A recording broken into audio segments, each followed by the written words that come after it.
എൻ്റെ സ്കൂള് അന്ന് വരെ കണ്ടതിൽ മടിച്ചി പ്രോമാക്സ് ആയിരുന്നു ഞാനെന്ന് പറഞ്ഞല്ലോ.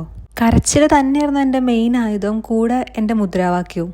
പക്ഷേ ഗ്യാപ്പ് കിട്ടിയ ഇറങ്ങി ഓടുക എന്നൊരു പരിപാടിയും കൂടെ അതിൻ്റെ ഇടയിൽ ഞാൻ ചെയ്തിരുന്നു. ഓടണത് ചേച്ചിയുടെ ക്ലാസ്സിലേക്കാണ്, അവളെ കെട്ടിപ്പിടിച്ച് അവിടെ ഇരുന്ന് കരയാൻ. മാത്രമല്ല ചെറുതായോണ്ട് ക്ലാസ്സിൽ എവിടെയെങ്കിലും മിഠായിയോ എന്തെങ്കിലും ഉണ്ടെങ്കിൽ അവളുടെ ക്ലാസ് ടീച്ചർ അതെനിക്കും കൂടെ തരുകയും ചെയ്യും. കൂടെ ഒരു വാണിങ്ങും, ഇതിനി ശരിയാവില്ല കേട്ടോ എന്ന്.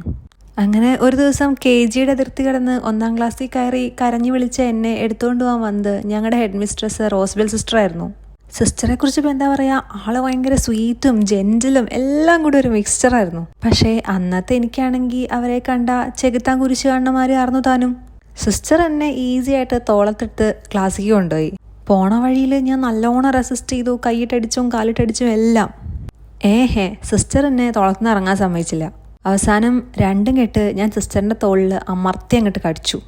ആ നേരത്ത് എങ്ങനെയെങ്കിലും സ്കൂളിൽ നിന്ന് ഇറങ്ങി ഓടുക എന്നുള്ളത് മാത്രമായിരുന്നു എൻ്റെ അജണ്ട.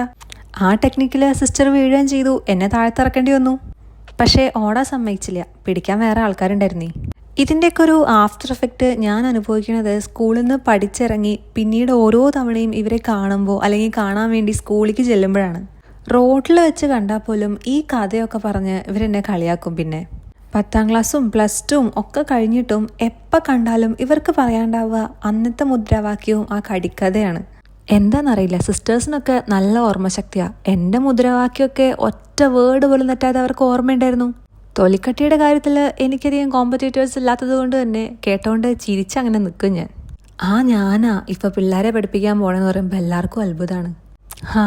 അതൊക്കെ ഒരു കാലം. അപ്പോൾ എന്നാ പിന്നെ കാണാം.